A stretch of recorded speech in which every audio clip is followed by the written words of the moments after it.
네, 안녕하세요. 저는 한국 소포스 팀에 근무하고 있는 김용이고요. 2021년 스랩 리포트 화이트 페이퍼에 대한 리뷰를 진행하려고 합니다. 이 소포스 2021 위험 리포트는 소포스가 지난 12개월 동안 소포스 랩에서 머리어 분석 및 스팸 분석에 대한 작업과 소포스 래피드 리스폰스 팀, 클라우드 시큐리티 팀, 그리고 데이터 사이언스 팀 등의 각각의 팀의 분석을 기반으로 통합으로 생성되었습니다. 해당 리포트는 지금 보이시는 도메인에 가시면 받으실 수가 있고요. 일단 영문판 다운로드 받는 것을 추천드리고 싶고요. 토탈 PDF 파일로 34장으로 되어 있습니다. 34장의 페이지이기 때문에 적지 않은 양이고 오늘도 사실 적지 않은 양을 진행해야 될 것 같습니다. 다만 전체 프레젠테이션은 30분에서 40분 정도 걸릴 것 같고요. 조금만 인내심 있게 들어주시면 감사할 것 같아요. 2021 위험 리포트는 총 4가지 주요 부분으로 나눠져 있습니다. 첫 번째는 랜섬웨어가 어떻게 변모했고 위협이 어디로 향하고 있는지, 그리고 두 번째는 일반적으로 대형 기업들이 직면하는 가장 일반적인 공격들, 그리고 세 번째는 2020년엔 이걸 빼먹을 수가 없죠. 코비드 19의 유행으로 2020년 정보 보안에 어떻게 영향을 미쳤는지, 그리고 마지막으로 일반적으로 기업이 공격의 표면으로 간주하지 않는 플랫폼들, 그러니까 요즘 나오고 있는 신규 플랫폼이나 아니면 모바일이나 이런 부분들이죠. 그것들에 대한 공격 조사로 4가지 부분으로 나눠져 있고요. 첫 번째는 랜섬웨어 부분이었습니다. 그래서 랜섬웨어의 현재 미래를 한번 보도록 할 건데요. 랜섬웨어 공격은 2020년 내내, 사실 2019년에도 이미 경계를 하고 있었음에도 불구하고 2020년대 크게 확장한 한 해가 되었었습니다. 지난해 랜섬웨어 운영자들은 엔드포인트 보안 제품을 회피하는 방법을 만드는데 가장 많은 시간을 썼고요. 그러면서 이제 고객들이 이제 안전한 곳에 백업을 가지고 있더라도 공격을 하고 돈을 뜯어낼 수 있는 방안을 창출하는 데 집중을 했고, 우리가 작년에 사실 엄청나게 많은 랜섬웨어들을 봤음에도 불구하고 그 랜섬웨어들은 사실 보기보다 다양하지 않을 수가 있어요. 그래서 소포스 랩이 시간이 지나면서 계속 분석을 해오다 보니까 음, 일부 랜섬웨어 그룹들 간에는 성공하는 랜섬웨어 코드들을 서로서로 공유하는 것처럼 보였고, 서로 경쟁하는 것보다 서로 코드를 협력해서 통한 코드들을 계속해서 개발해 나가는 것으로 확인을 했습니다. 우리가 랜섬웨어를 막으려면 이제 일반적인 보안 회사들이 내리는 지침들은 이런 거잖아요. 뭐 RDP 포트를 막아라, 혹은 오프라인으로 백업을 유지해라, 혹은 작은 악성 코드들이 실제 페이로드들을 가져오기 때문에 이것들을 빨리 처리해라, 이런 것들을 얘기하는데요. 실제로 이런 것들이 크게 도움이 되고 있어서 작년에 미국 전체 교육 시스템으로 대상으로 했던 유명한 랜섬웨어 공격은 일부 비교적 실패로 돌아갔습니다. 이는 IT 어드민들이 중요한 데이터를 영향받지 않는 곳에 백업을 계속 유지했기 때문인데요. 이러다 보니까 피해자들, 그러니까 타겟을 하고 있는 피해자들이 랜섬웨어에 대한 방법이 계속해서 이제 좋아지다 보니까 랜섬웨어 제품을 만드는 이제 제작자들은 백업이 안전한 곳에 있더라도 피해자가 몸값을 지불해야 되는 압박을 주려고 부수적인 조치를 고안했는데요. 그게 이제 데이터 유출입니다. 그래서 그들이 이제 PC나 서버를 인질로 잡는 것뿐만이 아니고 돈을 지불하지 않으면 해당 기기의 데이터를 훔쳐서 외부에 공개하겠다고 협박을 하는 것이죠. 이따가 간단한 예제를 하나 보여드릴 거고요. 왼쪽에 보시는 것들이 이제 랜섬웨어, 유명했던 랜섬웨어 제품들이고, 오른쪽에 있는 것들은 우리가 일반적으로 PC에서 쓰고 있는 합법적인 툴들입니다. 토탈 커맨더 7G, WinRAR, PSFTP, 윈도우즈 컬 같은 것들을 우리 프로그램으로 쓰고 있는데요. 이건 엔드포인트에서도 잡히지 않죠. 왜냐하면 적합하고 꼭 필요한 어플리케이션들이니까요. 근데 소포스랩에서 분석해보면 머레어 툴들이 이런 적합한 어플리케이션들을 이용해서 데이터를 압축하고 외부로 전송하고 외부 사설 클라우드나 사설 FTP 쪽으로 전송하는 것을 봤습니다. 그러고 나서 데이터를 유출한 다음에 이를테면 리빌 같은 경우는요, 리빌 랜섬웨어 같은 경우는 그 유출된 데이터들을 살 수 있게 온라인 사이트를 만들어서 아무나 구입할 수 있게 해놨었어요. 이 유출된 데이터들이 제일 많이 저장됐던 곳이 세계 클라우드, 구글 드라이브, 아마존 S3, 그다음에 메가 클라우드였고요. 그 외에는 이제 개인적인 FTP 서버들에 되어 있었습니다. 그래서 랜섬웨어 제작자들이 보통 이제 랜섬웨어 암호화를 하기 전에, 최종하기 전에 가장 마지막에 하는 행동들이 어떤 것들이었냐면, 로컬에 백업 파일들이 있는지 계속해서 찾는 것들이었거든요. 레터럴 무브먼트를 해가지고 백업 파일들이 있는 것들이 계속 찾는 것이었습니다. 근데 만약에 이제 발견이 되면 그것을 파괴하거나 독립적으로 암호화시키거나 아니면 만약에 백업이 없으면 그때 암호화를 시켰습니다. 그래서 반드시 올해도 그 주요한 데이터들은 백업을 오프라인으로 저장하는 것을 추천드리고 싶고요. 한 2년 전쯤에 저희 이 소포스 랩 이 위험 리포트를 낼 때 쌤쌤으로 알려진 랜섬웨어가 벌어들인 돈이 600만 달러, 우리 돈 한 70억 정도 되는 비용이라서 엄청나다고 감탄을 했었는데요. 소포스가 2020년에 한 곳에 대응한 하나의 공격에서 랜섬웨어 운영자가 이거에 더블을 요구를 했습니다. 그래서 이미 시장이 엄청나게 커지고 있고요. 랜섬웨어는 이제 편의상 그 소포스랩에서 가중치를 기반으로 급을 나누고 있습니다. 헤비급, 뭐 웰터급, 패더급, 뭐 내용만 보셔도 대충 아시겠죠. 그래서 헤비급과 패더급 이렇게 급을 나눈 이유는 결국은 그런 거죠. 몸값을 지불돼야 하는 이제 큰 대기업을 기반으로 하는 공격들과 집에서 PC만 포맷해도 되는 공격이 동일하게 볼 수는 없잖아요. 그래서 이렇게 급을 나눠놓고 있고요. 소포스에는 이제 랜섬웨어 공격을 보통 대응하고 조사하고 이제 차단하는 전담 팀이 있는데 이 팀이 소포스 래피드 리스폰스 팀입니다. 이제 이때 어떤 고객사의 어떤 그 랜섬웨어에 대한 이벤트나 징후가 보이면 저희가 포렌식하고 공격을 방해하는 역할을 하는데 피해를 막거나 제한할 기회가 있을 때만 관여를 하고요. 이런 이제 정보보안 대응팀, 세고 대응팀이 작년에 분석했던 랜섬웨어 예제를 하나 가져왔습니다. 그래서 작년 랜섬웨어 공격의 절반을 차지했다고 알려진 메이즈 랜섬웨어고요. 국내 같은 경우는 L전자가 당했다고 이미 기사되었더라고요. 일반적으로 레이즈 랜섬웨어는 네트워크에 침투한 다음에 레터럴 무브먼트, 측면 공격을 해서 확산을 하고요. 그 다음에 데이터를 유출해서 보관하고 피해자들이 돈 내기를 거부하면 앞서 말씀드렸듯이 데이터를 공개해버려서 협박을 합니다. 한번 전체 시나리오를 한번 보시면 1일차부터 6일차까지는 공격을 하기 위한 준비 기간들이었습니다. 그래서 한두 대 PC를 먼저 감염시키고 이제 탈취된 감염되어 있는 도메인 관리자 계정을 사용을 했는데요. 재밌는 건 4일차, 5일차를 보면 국내에서 작년에 있었던 큰 대형 랜섬웨어들, 우리 의료회사들 이미 2군데 이상 그랬고요. 제가 알고 있는 것만 해도 법무법인 쪽들이었는데 공격자가 타겟이 보안팀이 일하지 않는 날을 기다립니다. 그러니까 휴일날 해당 작업들을 하고요. 왜냐면 모니터링이 되지 않게. 업무 중에 하면 빠르게 처리를 해버릴 수가 있으니까 6일날 첫 번째 공격이 일어났습니다. 그래서 이 증오가 있자마자 이 고객사는 저희 소포스에 요청을 했고요. 7일차에 소포스 리스폰스 팀이 개입을 해서 감염된 계정을 식별하고 감염된 악성 파일들을 식별하고 차단하고 공격자 CNC 차단을 하게 되고요. 이런 액션들을 하는 것들을 이제 무효화, 중화 이렇게 얘기를 하는데 그 이후에도 2번의 공격을 더 받았습니다만 소포스 팀이 전부 다 막아냈고 어떤 암호화도 일어나지 않았었습니다. 그래서 9일 동안 진행되었던 이 이슈들이고 이 메이저 랜섬웨어가 이 기업을 공격했을 때 700개 서버와 PC들과 그다음에 1,500만 불, 우리도 150억 이상을 요청을 했었거든요. 그래서 만약에 이게 랜섬웨어가 됐었으면 가장 큰 돈을 지불했던 그런 사례가 될 수 있을 것 같았고요. 뭐 이런 좋은 예제는 있을 수 있겠지만 때때로는 이제 공격이 너무 빠르게 발생되니까 기관이 조직이 할 수 있는 일이 없는 경우들이 있거든요. 그래서 이제 피해자, 타겟 같은 경우는 랜섬을 위해서 돈을 지불해야 될지 말아야 될지 결정해야 되는 상황들이 있어요. 이제 이럴 때는 소포스는 더 이상 관여하지는 않고요.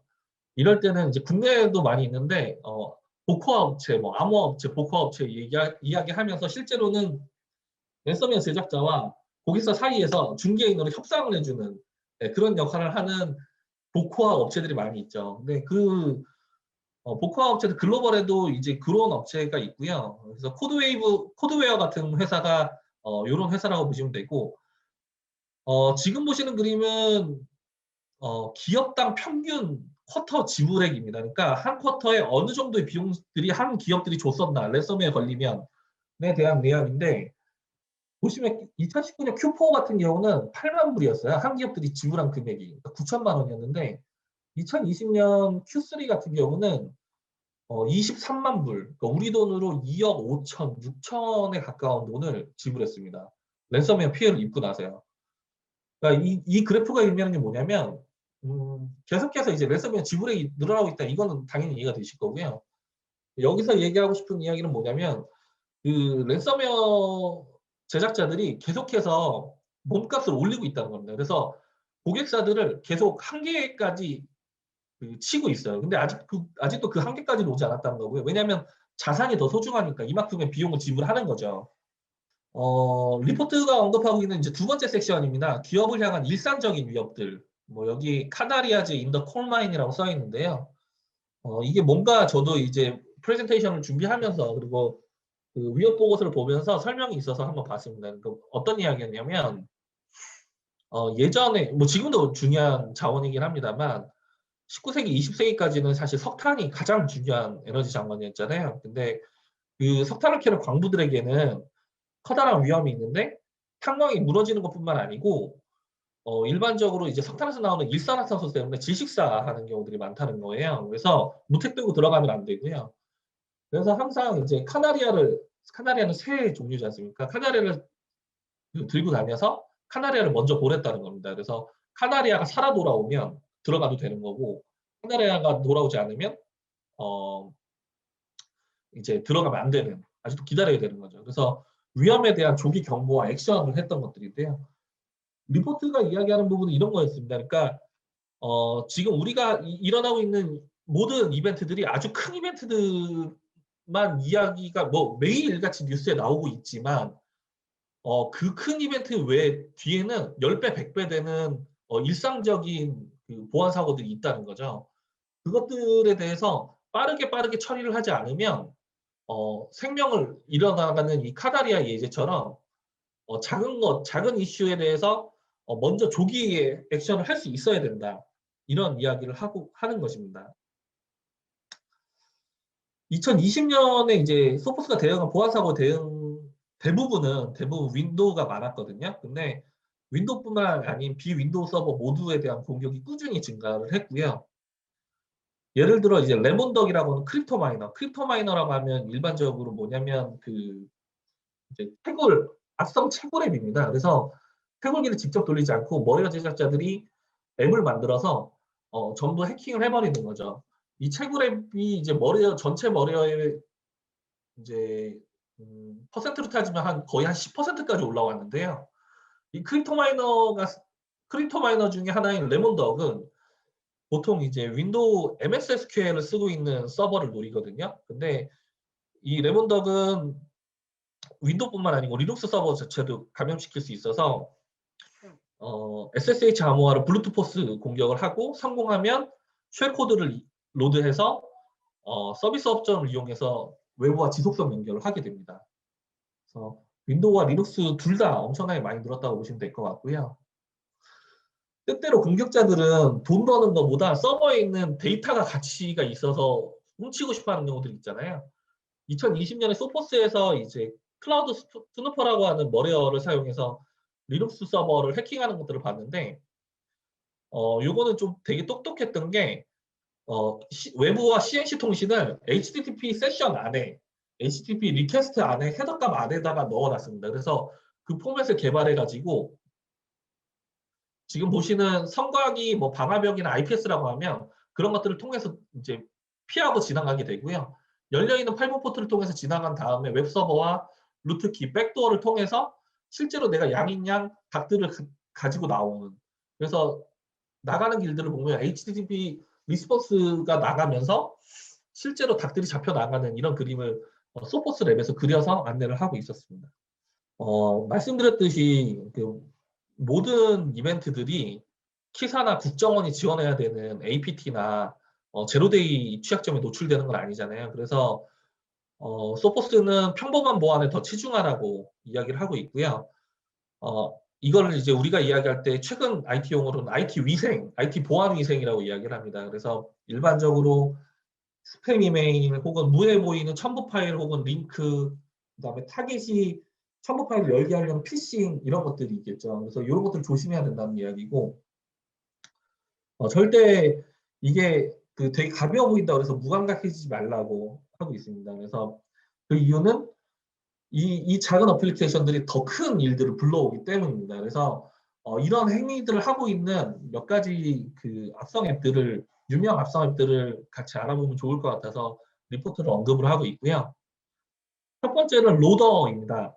어, 이 로더는 보통 이제 먼저 설치돼서 다른 실제 악성 코드 페이로드를 제공하는, 뽑아오는데 외부와 연결하는데 중점을 둔 그런 프로그램들이고요. 기재되어 있는 드라이덱스와 지로더 같은 경우가 이제 보통 완성형, 요즘 가장 많이 사용하는 것이라고 보면 되고, 이 두 가지는 보통 어떻게 역할을 하냐면 시스템 안에 시스템 정보들, 이를테면 뭐 어떤 OS를 쓰는지, 어떤 어플리케이션을 쓰는지, 어떤 취약점이 있는지를 보고 먼저 검사를 하고 그 정보를 외부 CNC에 먼저 보냅니다. 그러면 이제 범죄자가 그 값을 보고 물론 이거 자동화되어 있긴 한데 그 값에 맞는 해킹 프로그램을 페이로드를 떨구는 거죠. 그래서 이런 역할들을 하는 것들이 있고요. 뭐 에이전트 테슬라엔 이제 레티케이트라고 되어 있는데, 이거는 에이전트 테슬라는 임포스틸러라는 앱 그 악성 머레어 종류고요. 레티케이트는 렛이라고 불리는 리모트 억세스 트롤 목마에 속해 있습니다. 이 두 가지 앱은 뭐 리모트 억세스 트롤 목마에서 보실 수 있겠지만 이거는 많이 들어보셨을 것 같은데 보통 이제 원격 제어할 수 있는 프로그램이에요. 근데 이 렛도 로더 기능이 있어서 실제 머리를 떨구기도 하고요. 임포스틸러 같은 경우는 뭐 이름 보시면 아시겠지만 민감 정보를 이제 탈취하는 그런 어플리케이션 종류입니다. 그래서 소포스 랩이 레티케이트와 에이전트 테슬라를 포함한 다른 머레어들이 유행했던 것들을 볼 수가 있고요. 이런 종류들이 이렇게 유행해서 18가지로 통합이 되었었는데 실제로는 결국엔 하나의 어, 통합 랩 그룹 안에 있었던 것을 확인할 수 있었네요. 트릭봇에 대해서는 좀 많이들 알고 계실 수도 있고 알아두시면 좋은데 수년 동안 되게 악성 보시였거든요. 근데 2020년 10월에 거의 대부분이 많이 죽었습니다. 이게 마이크로소프트와 미국 법무부가 어, 이제 CNC 서버들 몇 개 점령하고 그걸 카피해서 외부에 깔려 있는 봇들에 가짜 명령을 던졌어요. 그래서 앞으로 접속할 때 127.0.0.1로 접속해라. 이거는 이제 자신 로컬 IP잖아요. 네트워크적으로.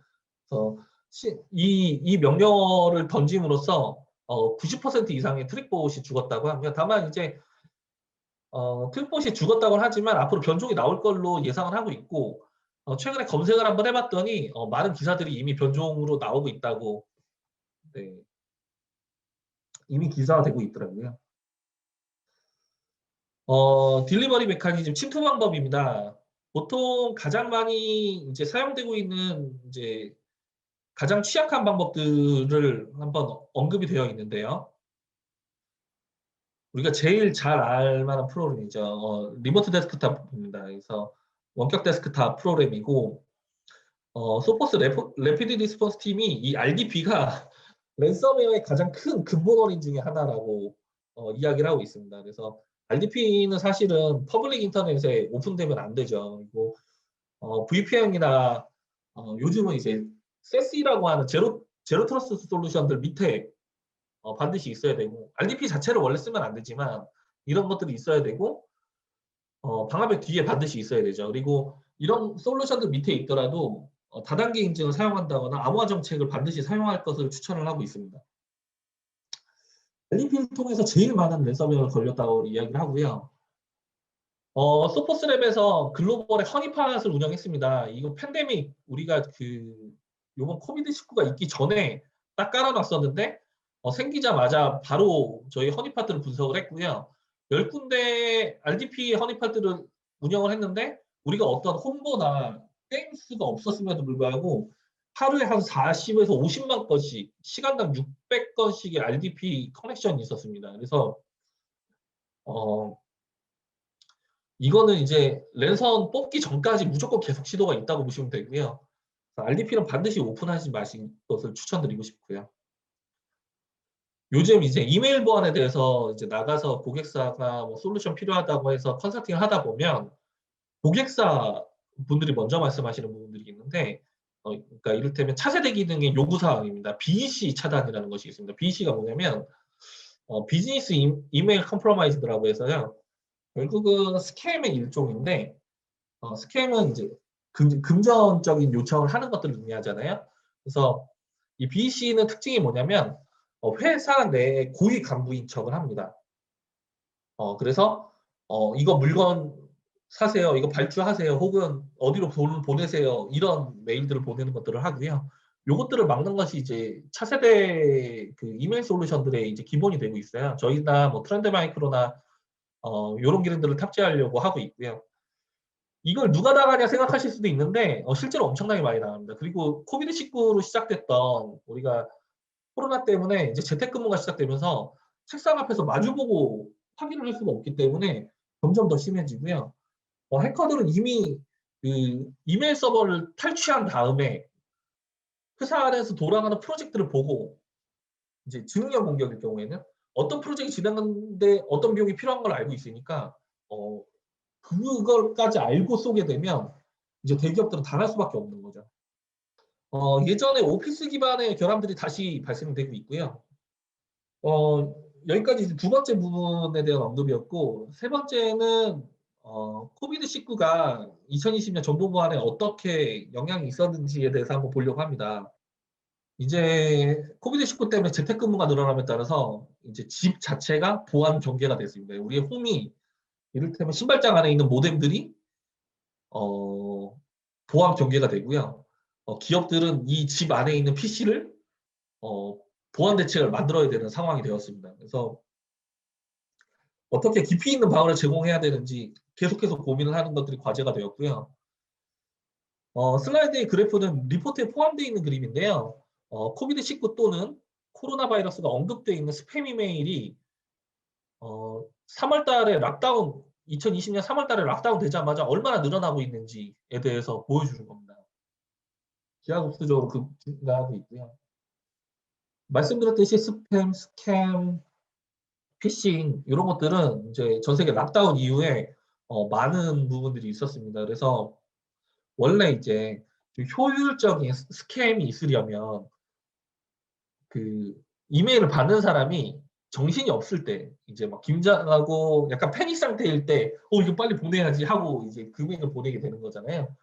근데 이제 그런 분위기를 조성할 필요도 없었던 게 코비드가 이미 그런 사람들 이제 모든 사람들에게 긴장을 주고 있었기 때문에 이를테면 WHO 이렇게 해서 보낸 메일 우리가 이제 세계 보건기구 뭐 이런 식으로 메일 보냈던 것들이 너무나 쉽게 통하게 되었고요.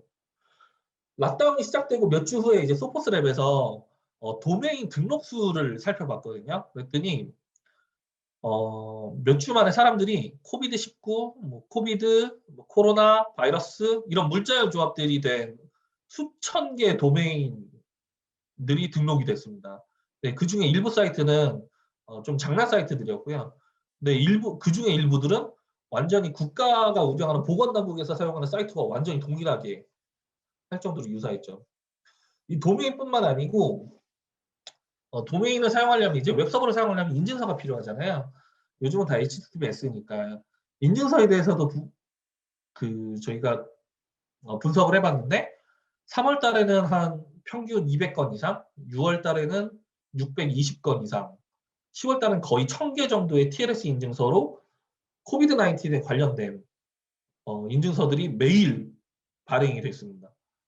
근데 또 재밌었던 거는 실제로 그런 많은 그 머리어 인증서들 중에 인증서를 가지고 있는 사이트 중에 머리어 인증서는 아니죠. 발급됐던 인증서를 가지고 있던 사이트 중에 실제로 머리어를 쓰고 있던 거는 한 1%라고 해요. 1% 자체도 엄청나게 큰 건데 중요한 건 왜 이렇게 좀 더 작게 나왔냐면 이제 머리어 제작자들이 이 인증서는 웹사이트를 한 번 사용하고 그 다음 날은 사용하지 않는 아주 임시적으로 사용하는 그런 것들이었습니다.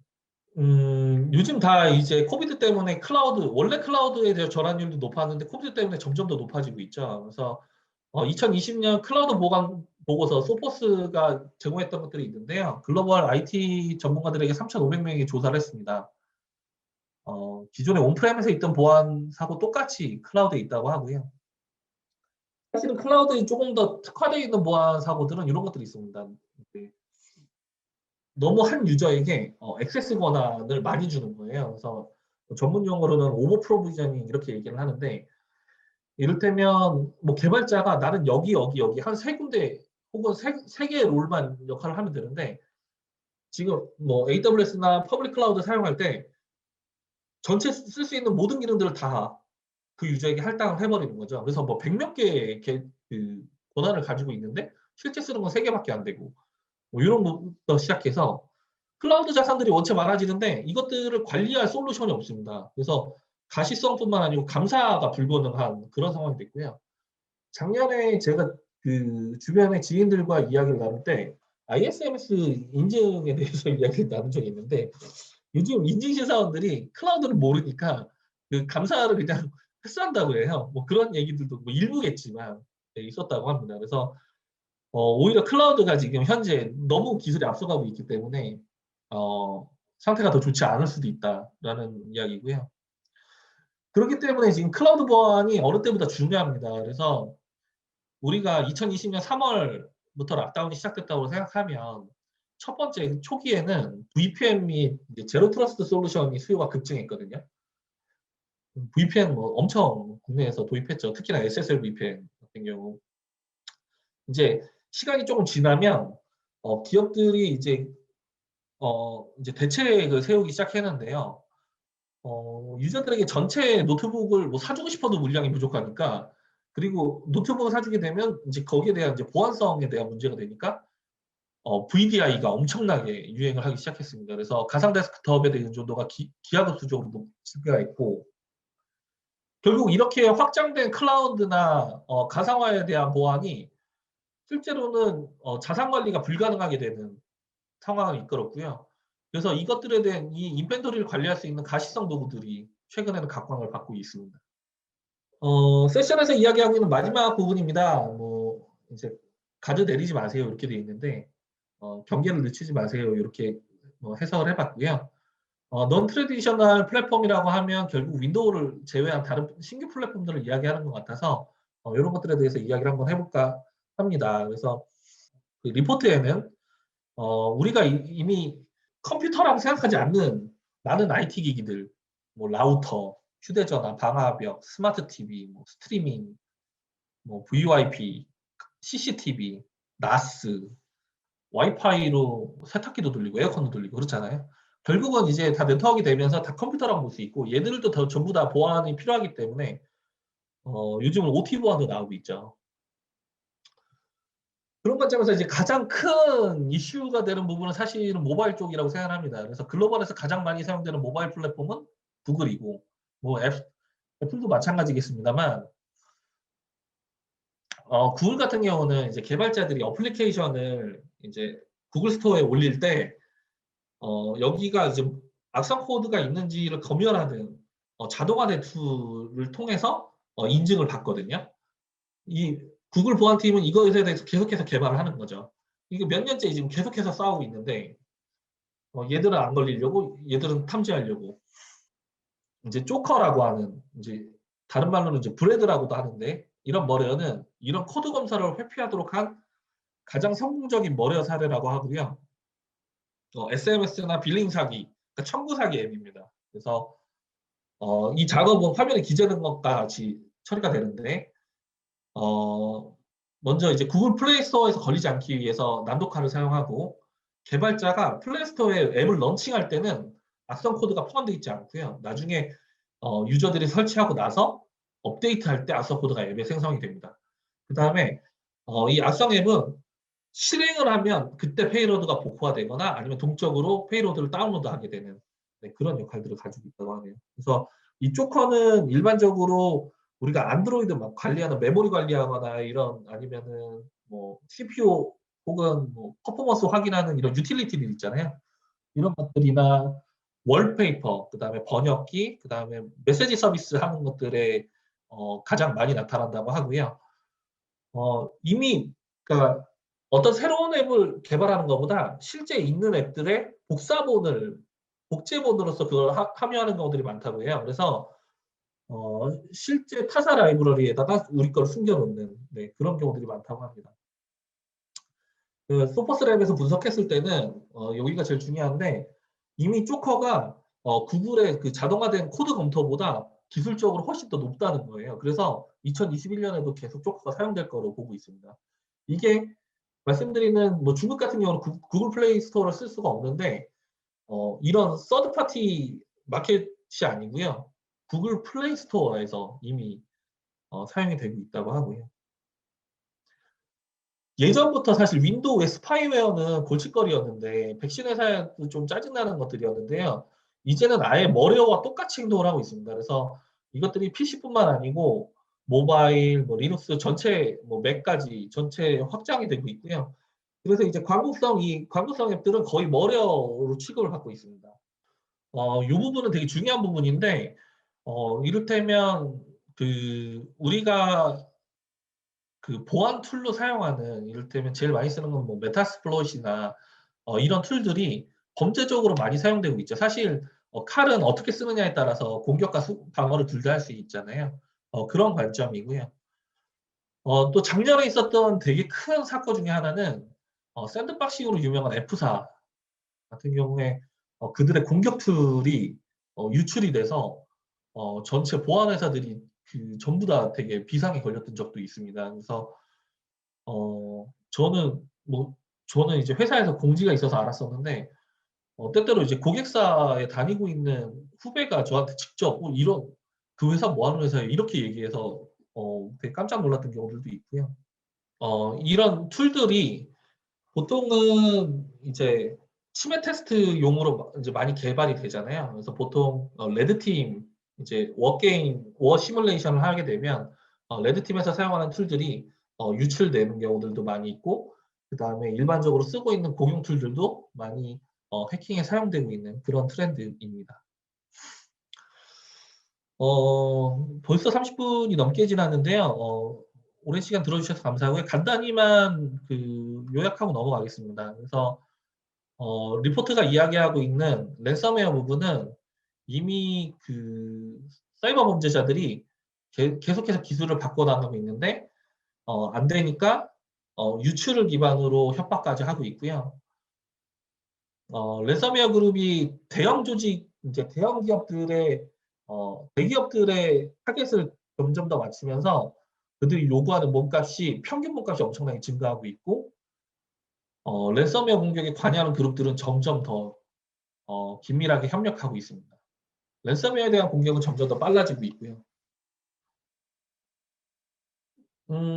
일상적인 위협은 이제 윈도우와 리눅스 이제 가리지 않고 전부 다 공격을 하고 있고 RDP가 정말 큰 이슈가 되고 있습니다. 아직도 큰 이슈가 되고 있습니다. 그리고 많은 머레어들이 다른 머레어를 위한 그걸 끌어오기 위한 네트워크로 사용됨에 따라서 아무리 낮은 사소한 머레어가 탐지되었더라도 반드시 깔끔하게 처리하는 걸 추천드리고 싶고요.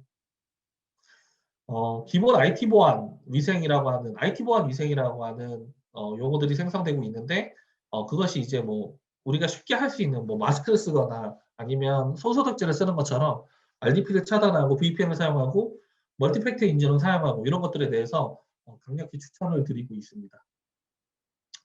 코비드-19 관련해서는 죄송합니다. 코비드-19 관련해서는 결국은 재택근무가 너무 많은 이제 네트워크 보안에 대한 숙제를 남겼다. 예, 대한 언급이었고요.